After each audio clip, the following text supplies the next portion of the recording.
It's another beautiful opportunity to have an interaction on matters bordering on national development, and fittingly, we find ourselves here being hosted by the man in charge of that as far as our country Ghana is concerned.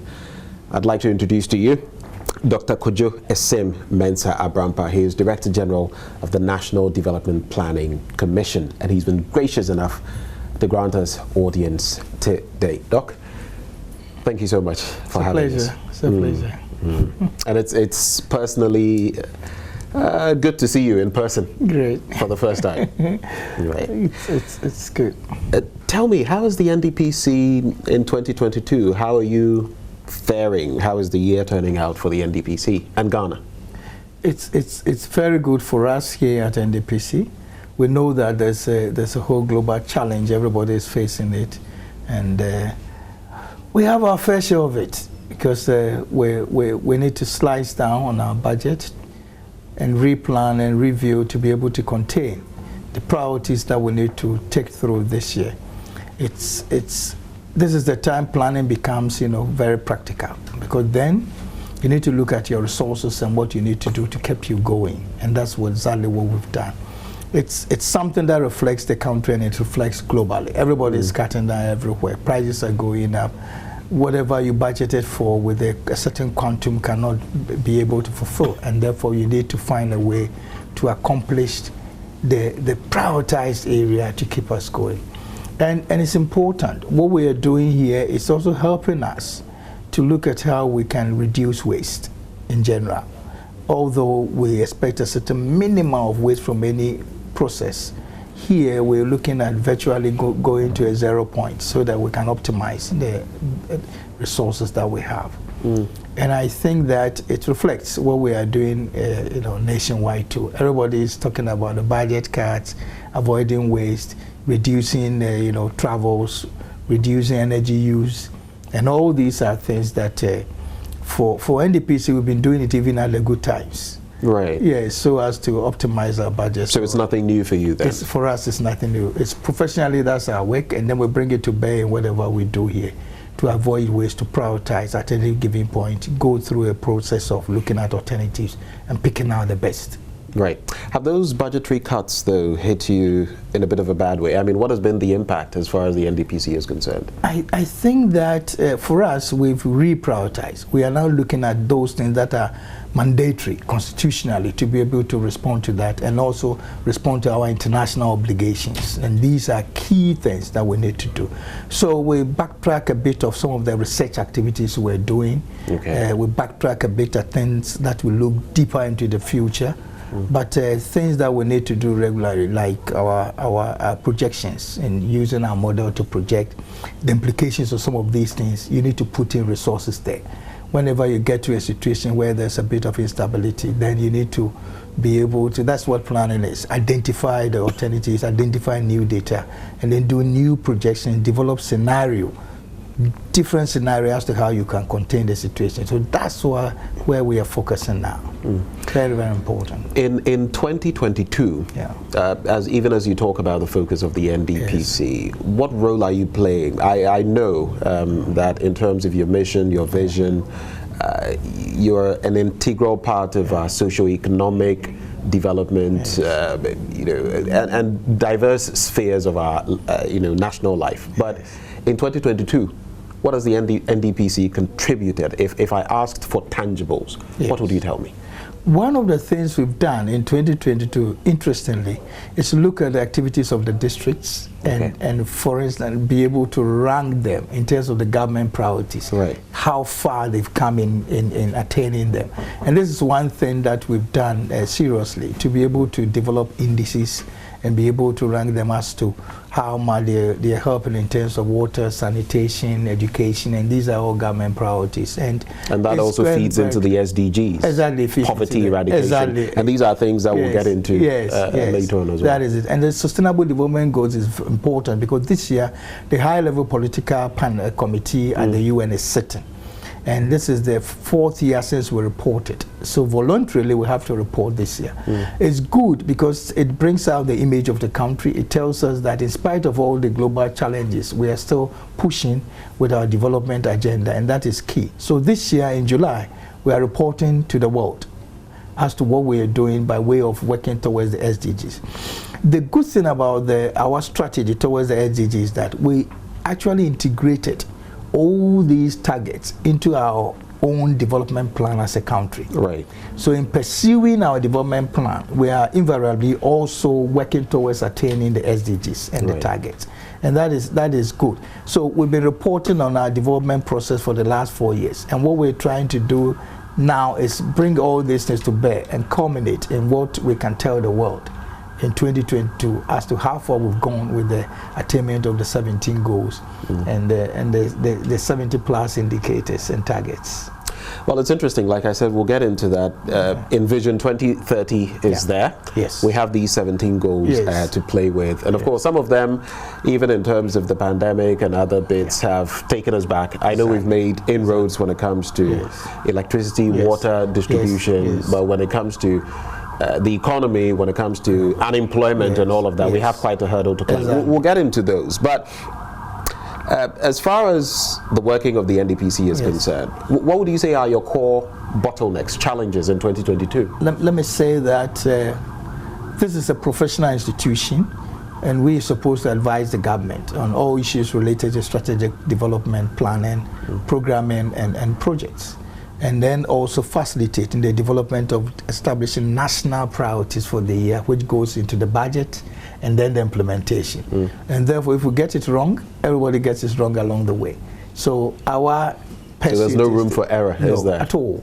At all. We should get it right and make it as participatory as possible. At this point, we also need to involve the private sector, the civil society, different segments of people within the country in the development of national priorities. Once we do that, then we get it right. The challenge we are facing, and I must be very frank with ourselves, has to do with the capacity of NDPC itself. Much as we have very good technical people here who are doing the work, we need more to be able to accommodate the kind of work that we're doing. Coordination, which was quite a bit of hedgy, in fact a bit of weak 2 years, 3 years ago, and we are tightening that because that is important for avoiding duplication, for avoiding redundancy. You need to tighten coordination, and in doing that we needed expertise. This is and so, you know, employing the public sector, you need to go through the whole process. Clearance, technical clearance, financial clearance, and therefore the tightening of the budget affects that in terms of clearance. So we're still being challenged in some of those areas. One of it has to do with, let's say, in the area of urbanization. We realized 2 years ago that we didn't have an urban expert here who could take up the issue of urbanization. At the time we were approaching the Global World Forum, you know, the World Forum for Urbanization. So we worked through that and we couldn't secure that. So we had to rely on some of our people with knowledge in urbanization to rely on some of the staff at LUSPA, Land Use and Planning Authority, to rely on other staff from local government to beef up, to be able to do that. It meant that if we had, you know, at the time, experts within, it helps in coordinating because urbanization is also interdisciplinary. It involves knowledge in planning, engineering, social policy, economic, and therefore that gap really affected us. So our capacity is being challenged within this period. Another thing which I must bring it to bear is that we also have a lot of vacancies in terms of our directorship, which you know brought it out for people have been earmarked for interviews, selected, but you need a clearance to be able to do that. And therefore, we're still at the standstill, which means that those of us who are here are doing double work and others. And that is why when you come to find me 7 p.m. here, you think that I'm just starting work, because I ought to do that. And so are the other staff to be able to cover up for some of these gaps, and that is our basic challenge. Right. So these are interesting challenges you bring up, and you took over in 2018. Yes. So when you talk about these bottlenecks, it means these are existential problems that have been around for quite a while. It also draws my attention, especially when you talk about the vacancies in directorship. Yes. In one of I think my last interaction with the former head of the NDPC, Professor Stephen Adey, Exactly. he mentioned to me that, look, Ben, we have logistical constraints. Sometimes I want to hire manpower, but we simply don't have the resources. We don't have the capacity. So it means even now, that challenge still persists. But what then would you say is the way forward? I think that we're really pushing it in the sense that we're definitely getting very close to having the financial clearance. But my prayer is that when we hire those people, they will be able to be sustained by the public, salary. The public purse. Exactly. Because these are high caliber people. You come here, we have about 10 plus PhD people here in economics and other areas. And those people don't want peanuts. Exactly. In fact, that was Professor Adey's fear that I really share. Other private enterprise also wants them and is willing to pay top dollar, big money for them. Exactly. So the problem is, even if you get them, will you be able to keep them? That is one of the things that we try to do, and we use the kind of work which is here, relationship, interactions, and all those things. Sometimes it becomes more of the motivation than looking at the other side. The other thing is also looking at young, entrepreneurial people who would like to take this as a challenge in order to move to the next level. So if you're able to serve us 7 years, some years to go, and then it will be a challenge. And I must say that I went through the same thing. I worked here for 5 years between 2000 and 2005.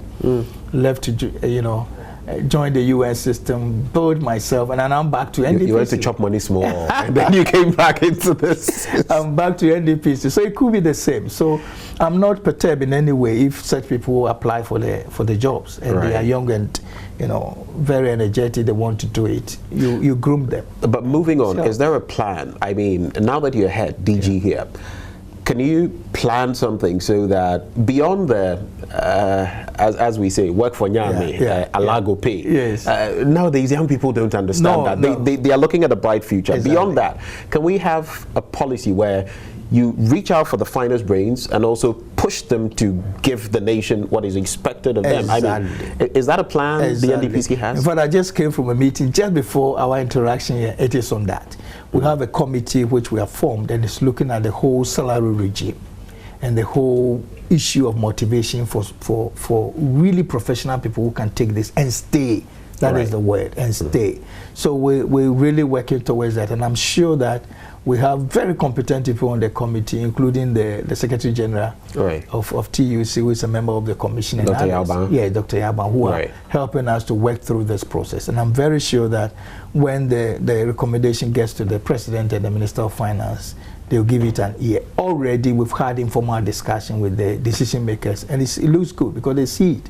They see the relevance of NDPC, the output that will bring to bear on not only in government, but the development of this country in the medium-term range, in the immediate range, setting up priorities, developing models, which is able to anticipate some of these occurrences. We sit here and immediately we saw what was happening in Ukraine and Russia. We're able to anticipate and say, no, the way it is going, we have to look out our indicators. What are the major exports from Russia? What are the major exports from Ukraine? Are you saying we're able to deal with some of those? Because I know we get a lot of wheat, we get a lot, I mean, our fertilizer inputs have been impacted, for example. So how exactly did the NDPC intervene? So what we do is that we have what we call a development model, which integrates all these factors and relate to each other. In order not to bring in the big economic jargons, I would say that we are able to trigger what one does and then how it triggers the other. So if you are short of wheat, what is the implication? So we're able to do that and give an indication as to where there might be difficulties for the government to anticipate and then begin to think about it in terms of solutions. We look at it not only in terms of that, but even in terms of employment opportunities. Some of these things are triggers of jobs. And once they begin to go down, they affect some of these areas. And we do all those models, scenario, build it around, so that if it begins to, the assumptions begin to really materialize, you know the next stream of things that will follow, and then anticipate and take decisions. So that's what we do, because that's primarily our work, to advise and then indicate to government the directions and decisions, and then they do that, and it's one of the things which leaves the desk can go to advise the various sectors and the ministries what they have to do. So technical work is key, and these are the things that we do. Bring tomorrow's things into today's terms. Identify the risk around them, the challenges around them, and how best we can deal with the challenges and optimize whatever resources we have in order to respond to that. So you've been forecasting as well. But now that we've set the tone for the conversation, I'd like us to look at what you've done in the last few days, recent times. You've been having interactions bordering on reviews, basically, of what you've been doing. You've had youth interactions, interactions with development partners, interactions with private enterprise, and all of that. Just walk us through what you've done these last few days and what you're going to do, because I know in the coming days you're going to do more. Exactly. It's very interesting. What we are doing is part of a whole global setting. And a setup and engagement, because way back in 2015, every country committed itself into these development goals. The Sustainable Development Goal with defined targets, and out of that we were able to develop plans to help us implement these goals and bring us to the attainment of certain targets, which responds to poverty, nutrition, education, health, gender, issues of water and sanitation, energy use, inequality. And it goes on and on, issues that has to do with jobs and sustainable employment, and then the impact on environment. All these were expressed in terms of goals and targets. And what we do here is that we facilitate the implementation of that from our plan. So the plans have been done, indicating the areas and definite activities that ought to be done at the sector level, at the regional level, at the district level, and then involving the private sector, civil society, and all these activities will culminate in creating an environment which will be good for us as human beings to enjoy the best welfare we can get. But then there is also a supervisory institution, which is the United Nations. And we have a double job then. We report as a country, and our president co-chairs this committee, which is virtually overseeing the implementation of this SDG. So we have a double work. First of all, to make sure the image of our president is retained and maintained at this level, and then also report as a country. So we've developed what we call the voluntary review report of the SDG. And in doing that, one of the requirements is that it should be as participatory as possible. So though we do our annual report, which we submit to the government and parliament, this one is unique. Unique in the sense that you need to involve all the key stakeholders. And so we have given out the measurements based upon the census information. So far what we've done in the last, since 2015, and our performance. And we've given all these indicators and targets expressed. We're bringing it to the stakeholders to confirm whether these figures really represent what they also see, and then also to bring their own perception, the qualitative element, to add to it, and then also to be able to communicate to the country some of these things that we're doing. So for the last week, what we've done is that we've met key stakeholders. We've met already 3 of them. We've met the private sector today, very interesting. We've met the youth, and we've also met the civil society for some of them. No, civil society, we're yet to meet them. I think we met the private sector, we met the and the third one, let me say that I'll remember. But very, very interesting interaction with them. Very, very interesting. I can remember the meeting with the private sector, and these are the bankers, the Association of Ghana Industry, construction, farmers, agribusiness. These are a number of them. And given what we presented and the comments that they made, it tells you that they are really on top, and they also have the knowledge and in the sectors that they are operating. And much as this is supposed to be for a global audience, we've also taken a lot of good information from these people. which I'm sure will go well into our policies in the country. But what is coming up is that there are sectors, as you indicated earlier, where we've done very well, exceedingly well. There are others where I think that we haven't gone anywhere, and we need to work out a lot to be able to catch up. If you take areas like education, for instance, if you look at the indicators, it looks quite good. Good in the sense that one of the indicators is gender parity. And within this space of time, we've been able to attain that at the primary school level, at the secondary school level. It is at the tertiary where we have a bit of challenge. And then also the push, the percentage from secondary to tertiary. The target was to hit about 40% by now, but we're still around 18. And then, but we hope that by 2030, we should be able to have 40% of those who leave secondary school getting into tertiary. We're just around 18% now. So that is also one area we need to look at critically. If we're able to close that much gap, to be able to hit the 40%. But we've done very well with the basic and the secondary school education. Right. We also seen improvement in the quality, given the measurement that led to the World Bank and even by our own Ghana Statistical Service to confirm. Health, yes, and I would say that if there's one good thing the COVID has done, it is the improvement in health facilities and response. In terms of the knowledge of our human resource, we've stretched it because now we have the facilities, logistics for them to work. And then also to go to the extent that we're even setting up, a vaccine center for the country. I mean, this is something I don't think, had it not been for COVID, we would have thought about it for now. But these are things and strides we made in the health center, improving our health facilities, establishing an emergency center. These are all things that we've done within that period, which has really helped us to augment and then increase our performance towards attaining the health target. Right. Notwithstanding that, even with the regular measuring points, response to some communicable diseases and all that has improved. Hygiene has improved, and all these indicators to health is good, education is good. And then gender parity, we still have a challenge because we still have. I've looked at the latest reports, yes, and there are issues to be tackled. Yeah. I know, like I said, when it comes to utilities, at least yes, those water, electricity, yes, the penetration has increased. Yes. I think with, is it electricity or water, it's moved to about 6 points, yeah, 6 percentage points. Exactly. But when it comes to employment, yeah, when it comes to economic growth, when it comes to women's issues, we have quite a hurdle to climb. Yes, it's true. Electricity with about 85% coverage, water we're around 87% coverage, and it's one of the best in Africa. I think 86 from what I checked. Yes. It's 86.6, which is about 87. You're doing the rollover, statistical rollover. So that is, but in terms of economic, if you look at the figures and the pursuit, it looks good, but for the dent in the COVID period.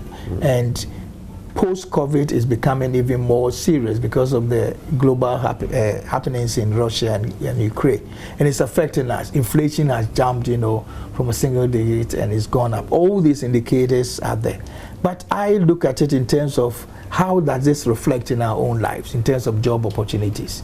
And these are also, if you look at the figures, it looks like there's just a marginal increase in terms of unemployment if you look at the figures. But in reality, you look at where it is hitting most, the youth.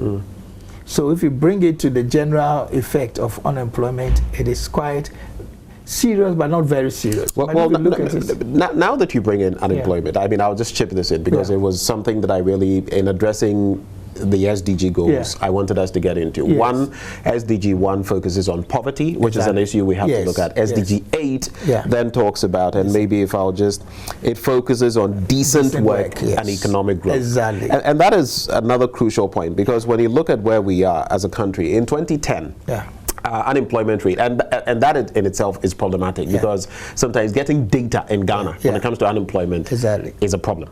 It's a problem we all accept. So an internet portal like Statistica would have a 4-point-something when another portal has something else. But we were looking averagely at around 5.3%. Exactly. At the last census in 2010.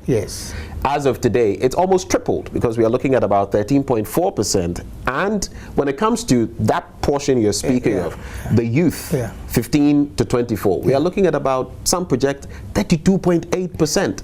Let me put it this way. If you look at the census, the base has changed. The data, the way, the interpretation of unemployment in 2010 has changed compared to 2020. So what exactly is the difference? So the difference is that now you can't compare the two in terms of trend because the definition is very different. At first it was using it as a total population. Right. But now it's using it as 50, it's using it as, at first it was like if you are not looking for a job, if you are unemployed, you are not working. But if you are not looking for a job, you are not counted as seeking for a job. But now, even if you are within the age bracket of working and you are not looking for a job, you are still counted as unemployed. What I gather from what I've read and heard is that they are looking at the economically active population. Exactly. And it makes more sense. Right. Because somebody might have given up. I've been looking for a job for many years now, I've given up. Doesn't mean that the person is not actively seeking job, therefore the person is content with the position that the person is in. No. So the change might have brought up that wave, of unemployment seen in that way. And I think that even in the census data, they've made that note. So the comparison might not be that akin. You cannot compare the two. But still, if you're looking at some 13.4%, which reflects about 1.55 million of our young people, that is quite something to grapple. So looking at that quantum today, you are not looking at the rate. You are looking at that quantum, which is staying at home and not working. It is a problem. Yes, it is a problem. And so you might not be comparing to 2010, but even as it is, as a static situation, it is. Because if this number of people are saying that we don't have a job, 13% is still alarming. It's quite alarming. But I think that it's something that should have been anticipated, and we knew that. Right. Because we have what we call demographic bulge in the middle.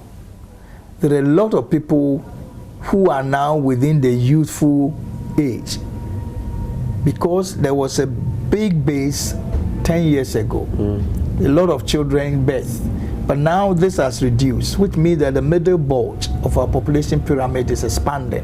In fact, the projections tell us that by 2050, not just in Ghana, by 2050, the continent will have the bulk of the population being the youth. And this is the biggest asset, but it could be a huge liability. Right. Depending on how you handle this population. Of course, if you don't groom them, you don't give them the right skills, then they become a liability. So that is the focus, in fact, that has been the focus in our medium-term development plan. How do we give these children the right skills, the right knowledge, the right ability to be able to tap into the new world where they found themselves? And this is key.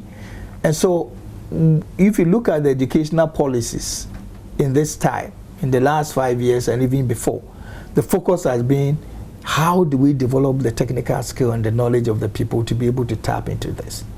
And if I should go into a bit of theory, which underlies a lot of our assumptions, you see, the development trend of the country has been reliance on primary resource development. Mining, agriculture, lumbering, that has been the path. Now oil. And now oil. And so it is suspected that when you have that base and you develop, it naturally leads into industry and manufacturing process, because these things must be processed and refined, and then it goes on. And then out of that, a lot of services are developed, financial services, insurance, and all that, that is supposed to support this industrial area. The situation in Ghana's development looks quite unique. Unique in the sense that the economic theory is based on W.W. Rostow and all those people's theory. But now it has moved from huge primary base, jumped the industrial manufacturing process to services. So service is pushing us, agriculture is pushing up, and industry and manufacturing, which actually creates sustainable jobs, is not picking up. Why? Because the linkage between the industry and our resources has not been established. So we do the primary production and export. So it jumps it and it goes outside. Then the other services around it are developed. And therefore, consciously, what we are doing and pushing at NDPC and is to have this link between primary production and industrial link. So how do we develop the agricultural chain so that it includes processing? So if we look at a lot of the things that so basically you're talking about adding value. Adding value. And not only that, but also our minerals. You know, bauxite, manganese, and all that. So I'm sure one of the things we have propagated right in our plan and is being pushed by the government seriously is the integrated aluminium industry. I mean, this is something which is the base of every industrial revolution we have in this world. I mean, you can't do anything without it. And it is interesting that as a country, look at our sheets and all of that. I mean, it's in everything. Yes. When it comes to construction, it is everywhere. Yet, like with gold, we always want to send gold bars out. They go to the United Arab Emirates and other countries, the Switzerlands and the rest, and come back to us as trinkets and the rest, and we buy them at exorbitant prices. So this is where we need to fit in. That is the focus. And we're hoping that if we're able to bridge this within the medium term, range of 5 to 8 years, to change the dimension, it will help us a lot. So do we have a plan for the next 5 to 8 years in that respect? We have a medium-term framework which is looking at this whole industrial revolution, looking at the employment of ICT, looking at the whole issue of providing the necessary human resource capital to be able to feed into this process. When I ask about this plan, is it a plan, for example, if any young person went to the website of the NDPC, would you see that? I know that most of what you do is available there. Do we have a concrete plan that points to that in the next, 5 to 8 years? Anybody who has looked at our website will find the medium-term framework, which indicates the policy range and the actions for which every, possible alternatives have been analyzed and projected where we are going. And in addition to that, it has even the specific sector strategies. In addition to that, it has district plans, which are all linked up in this process. So it's not just one national plan. The sectors are reflecting that, the districts are reflecting that. When we talk about industrial parks, it's not just Accra, it's industrial parks in the country. When you talk about car assembly plants, it's not just having it around a particular industrial area, but this is noted in other places. When we talk about integrated aluminium process, which I'm talking about, and not only that, also iron and steel. You have iron and steel, and then aluminium. This is the basis of every industrial revolution, and oil, energy is the basis. And this is what we want to really take advantage and look out for and push it. We have a long-term perspective where there is a takeoff point. And this is where we are now, the takeoff point. And the takeoff point is being able to harness all these resources, including our human resource, to be able to get to the next level. And if you look at the history of economic development in all these countries which left that behind, South Korea, Singapore, Malaysia, and others, they went through this kind of thing. And this is why this whole thing that we talk about, one district, one factory, is not just theory, but it's serving as the base to take off as a country, to move and link up the primary production to the industrial, rather than jumping over for many years. Okay. So, Doc, in terms of 1D, 1F, we've heard so many things, so many projections, and as of this point, if I were to put it categorically to you, bluntly, which areas of 1D, 1F so far would you feel we have, or the NDPC is targeting, areas that feed into the things we're talking about, private enterprise getting in, youth, development and all of that, which, if I asked you for 5 that you felt were core areas that, the NDPC could say, look, this is it, we're feeding into it, which ones would you target, or which ones would you mention? Let me start by saying that, we've gone through, this is not the first time we're going through an industrialization process. We've made several attempts. But this one is looking at the private sector taking the leadership of this process. And the government serves more as a facilitator.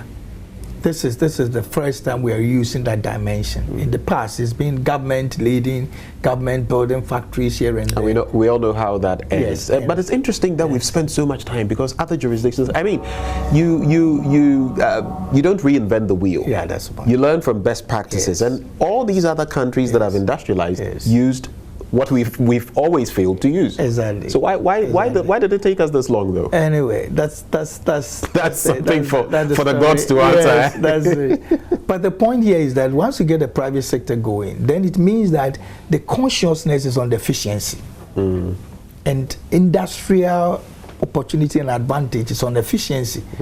So this is one of the things that we're going through. One of the areas which was clear right from the beginning was agro-processing. Right. And if you look at that, it's one of the areas where, fortunately, the teething industries within the 1D1 also started from. The production of juice, processing of rice, providing even agro tools.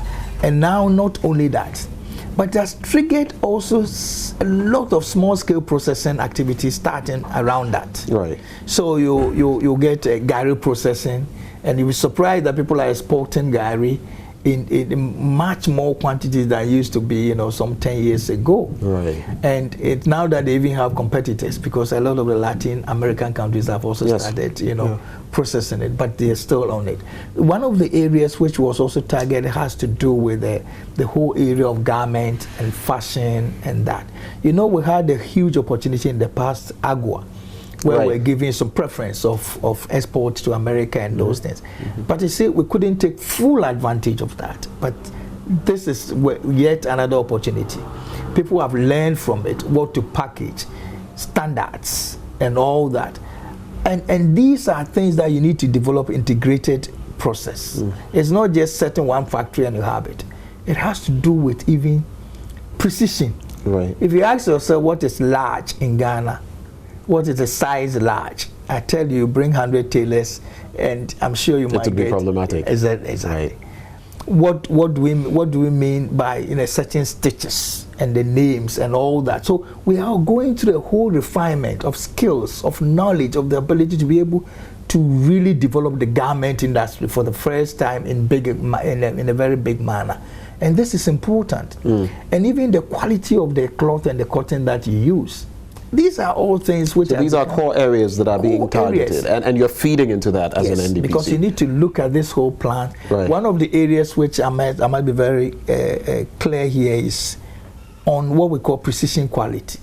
In fact, we're working with the Standards Authority, we're working at TVET, Core VET, and all that secretariat to be able to develop standards, to be able to develop policies which shape this.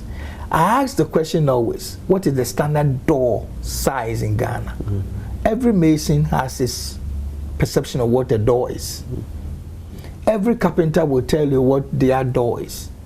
And sometimes some of these techie-made, Chinese-made doors, which are standard, you want to fix it to your house. If it's an older house, you might have to break walls. Right. So these are all things. So NDPC is not just looking at setting up the factory, but we're looking at the fabric of how this factory can work and be sustained. So in other words, your advice goes into all of these segments as well in terms of shaping our national life. But even as you talk about these, you spoke about a 5 to 8 year plan. That is short term. Do we have a long term? I see it to be shorter, because there are countries that have their medium term, they are looking at 15 to 20 years, long term 40 years plus. Even China, where it stands, is doing what it does. You just spoke about the challenge of data. Right. So if you have a challenge of data, you don't go into the blinds. I get that, but we've had situations in the past, and I remember Osafo Mafo and some comments, back then. I don't want to get into too much of that, but do we have a long-term plan? And if we don't, why not? We have what we call a long-term perspective. Because a plan or a long-term vision and perspective, where do we want to go as a country? And those require certain requirements and targets. Okay, so we have what we call Ghana at 100, which is a what should I say, summary of the interpretation of a very deeper work which started from 2015, looking at the long range of activities that we can do in the past, going into the future. And this is a 40-year range of a plan, which ought to be reviewed at any given time. Have we been doing that review? Yes, that's our work. We do that, and we look at so many parameters. Because when the COVID came, it challenged every assumption. Because the plan goes through a range of projections. But immediately COVID came, we had to look at the whole thing again. But don't we always make excuses? I mean, I'm sorry, but I'm speaking more for maybe Ghanaian youth who feel that we're not seeing much development, and it's always excuse after excuse. Do you remember Vision 2020? Yeah. That was what, 90-something, early 2000s. You see, look at where we've got to. I mean, the SDGs, when we want to talk about them, 2015, 2016 rollout, we had our own projections. Yeah. When you look at the 17, yes, we can look at the impact of COVID. We can even look at the impact of the Russo-Ukrainian war. But it would appear that in some areas it's always one step forward, two steps backward. No, let me put it this way. You see, long-term range is important. Like the 40-year range of a plan tells you certain things that you ought to undertake every quarter, every medium-term time, sequentially to be able to reach them. So you have 8 different segments of plans, 5-year apportion each of that. The first 5 years, what do you do? What is the focus? That is what we call a perspective plan, the long-term plan. The next second term, so you have a foundation build, take-off time, consolidation, and then you look at what we call, after consolidation, you look at alternative, future. So these are things that we have in the 40-year plan. Immediately you go into the specifics of calculating this and that and this and that. Then you spend a lot of time on the around the issues. But the issue is that 40 years. But those two are important, aren't they? Those are long-term projections which you do. And it guides you. Pardon my interjection, but is that not part of why, and later when I share with you Professor Okwe's perspective, you'll get why I am asking this question. Is that not part of why our development is also stilted? The short term, what you can see, what you can immediately envision is important, but what you can forecast, what you can project, what even you feel. Look at our situation when it comes to COVID-19. Yes. If we had been more proactive and forecasting when it comes to vaccine manufacture and all of that, wouldn't have been caught pants down. That is what I mean. Let me put it this way. You see, you have all those projections done. We can project, and we have done it. We know what we anticipate as a country to be in 40 years. We want to see ourselves as a developed country, which was way back from the Vision 2020. Is that realism, or is that a pipe dream? No, it's something is it realism in terms of the planning? Yes, exactly. And then we want to have a GDP per capita of $50,000. We want to have all these Amen to that. Yes. Then you ask yourself, coming back, what do we do now to be able to achieve that? Then you break it into segments. If you want to have 50,000 per capita income by 2057, how much growth should be expected in every 5 years? What do we do in terms of segment of emphasis? So we have the first year, which we normally call a foundation year. You build the structures and the systems, and one of it is the digitalization. Right. It's building and of the course systems. I've seen that.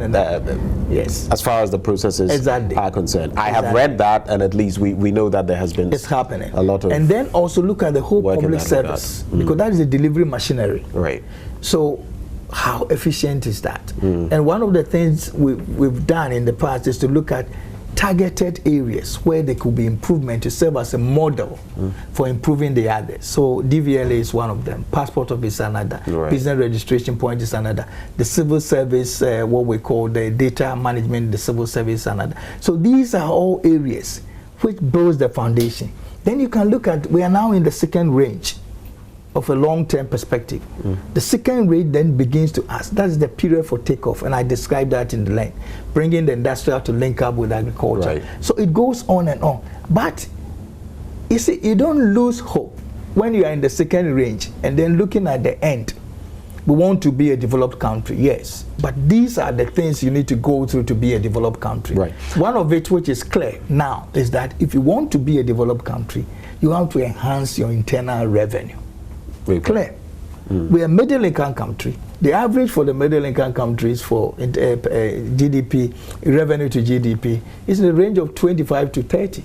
We're hovering around, 13%. We're nowhere near that. How do you work on that? So these are all things you think through in that phase of the long term. So at least when it comes to revenue, while we have quite a huge gap to catch up with, even when it comes to the tax bracket, at least the GRA has not been performing too badly. We know that last year, at least per their reports, they even overshot their target and all of that.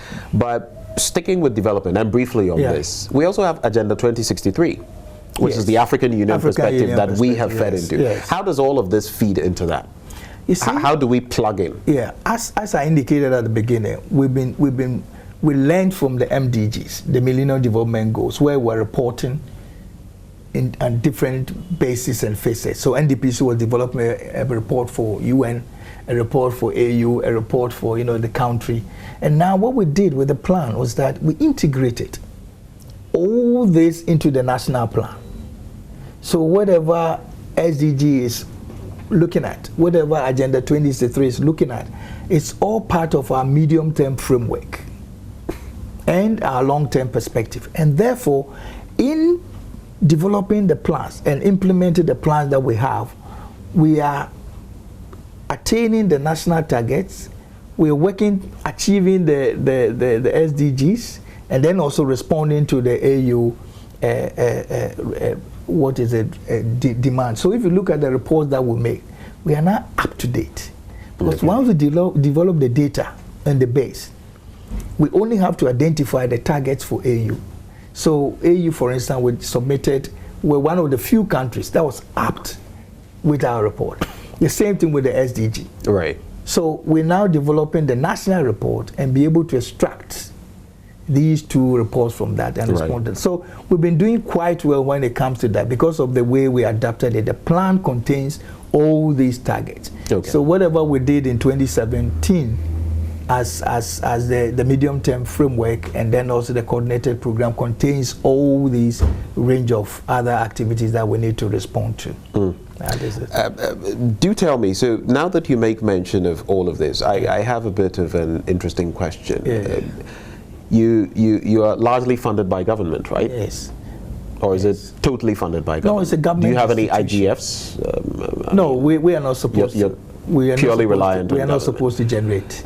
How independent then would you say the NDPC is? And I premise the question on something. Yes. How independent is the NDPC? You see, NDPC is a constitutional institution. Right. We're straight from the Constitution. We have our acts and all that. So that is what makes that independent. As far as the Constitution goes.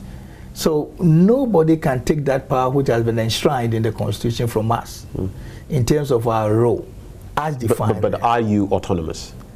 Where autonomy means what? Where autonomous means you can maybe even regardless of your appointing power, you can do the right thing, say the right thing, make certain projections, and not be muzzled or have your arm twisted by whichever person or institution is in power. Let me put it this way. You go back to the Constitution, and if you look at the Constitution, what it says in terms of our functions, and it's well defined by 87 that we are to advise the president. Okay? And advice can be taken or rejected. Exactly. So that is what, and so far as we are concerned, that is the role the Constitution says we should perform. Do you feel that should change? Well, especially as a lot of people are from the 2010 Constitutional Review Commission under, may so rest in peace, Professor Mills and all of that. Do you feel that should fundamentally change? And I'm just going to link it to what Professor Okwe, former Speaker of Parliament, has been saying.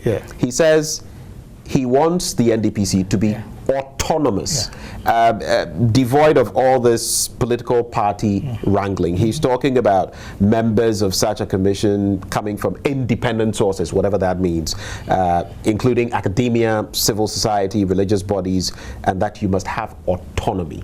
You see, do you agree with him? Let me put it this way. I will not be the person to say whether I agree or disagree. I'll be the final. Are you avoiding saying it because you're in the hot seat? No, not at all. Not at all. I'm a professional, and I know how this is done. Right. There are so many areas and different types of development commissions. I've had the opportunity to work globally, and I've worked with commissions in different phases, different characteristics, and all that. And for you to make, a straight statement, okay, it should be autonomous and not autonomous. You should look at the whole alternatives and the whole array of things that are happening globally. If you have so in our context, yes. I always like context, because even when it comes to democracy, I always say that, look, our brand of democracy, is it serving us in the ways that it has served other people? How do we contextualize it? Democracy in India is different so in this context, how do we place it? In terms of the architecture, it's not just looking at NDPC. If you take out NDPC and you say, okay, this must be given to it, it must be autonomous, and I hear the argument, this must be made authority, and that is why we are going through the whole quandary of issues. We have to look at institutional development in a holistic manner. If NDPC is independent or autonomous as described, what is the role of the other institutions? So you have to look at it in relative terms. And if you look at it in the commission, the comment on the proposal by the commission that NDPC should be made a certain way, there was also the argument from the other side. Why? Because we have a mixture of so many types of democracy and the institutions that we need to look at. So I would not like to go straight for that if you should ask me, because what will be the role of the other institution? What power are they holding relative to NDPC? So you differ in opinion from what I don't differ, but I have to look at what he has also proposed for the other institutions, because it's a balance. If you raise up NDPC, we have seen it in other countries where there is what we call technocracy instead of democracy. Right. So again, we must put it into that perspective. You have to look at that, because NDPC is not an elected institution. It doesn't get the direct vote of the people to put it in place. But governments are elected by the people. At the end of the day, if a technical institution and the government interaction must be defined by both of them, the powers that they have. Without looking at the other, you cannot push the other out. Okay. So, Doc, whatever has a beginning also has an end. It is only God who has no end. That is. But it's been quite an interaction. But as we wrap, I would like to, I know you've had some engagements with the UN in recent times, of course, feeding into the SDGs and all of that. I would have you touch briefly on that before you address for us what we can expect from the NDPC, especially as young people. I always like to reflect, because I'm a young person myself, what we can expect from the NDPC in 2022 and moving forward. Yeah, let me say that with the UN, this is very interesting. Interesting in the sense that it's the most interesting times, I would say, globally for planners, because we are challenged with information here and there. But the message we are sending to them is that we are burdened back. And the glory days of Ghana is not over. It is still ahead of us, because we look at the COVID and the way it impacted on us, and that is what UN is looking at, how we're still on our track towards attaining the SDGs. We are not perturbed in any way. We are burdened back. And if you see what we've been doing, even in the areas which are most affected by the COVID, we are still pushing and be able to do that. And specifically, we're looking at a point where we are saying that, look, if you want to change your system, it's when you are down that you use the opportunity to build back better. So we are looking at our structure in terms of institutions. We are targeting the youth. We are targeting those who are outside, who might be touched ordinarily by the normal development process. The children, the women, the people who are in far locations, and how we can be reached by still with social services. one of it. And in the health sector, one of the areas include the introduction of the ambulance service, the drone, and all these things that it means to reach out even to more people and create access. One of the things we also look at is jobs and employment. And this is core to the whole message that we are sending. Right. That we are focusing on the youth. We are going to tap into the already existing skills to be able to define areas where we can put in more resources for development. But in addition to that, also provide avenues for new skills, right, new knowledge for the youth, so that they can also enter into the new world with a new and change opportunities for them. Let me end here by saying that, look, for NDPC, it is a forum for bringing all these ideas to fertilize. And we consistently have interaction with the youth, and whatever program that the nation is bringing up, we look at it specifically on how it impacts the youth. How is AFTA impacting the youth? How is 1D, 1F impacting the youth? How is the planting for food and jobs impacting the youth? And that is the scenario we always build, and then give a feedback to the respective sectors, where if you want to, for instance, in agriculture, if you want to bring in the youth and be active, then you need to modernize. It is not just using the cutlass and the hoe as my grandmother used. No, we need to modernize. If you want a lot of more people to go into active agriculture, then you don't go for acres of land, but how to make it compact and use scientific method, such that if the person even has 1 acre, right, they can make a lot out of. And that's what the youth require. Scientific methods, introduction of some of these things which are knowledge-based, and they can develop that. And this comes from school, from education, from training institutions.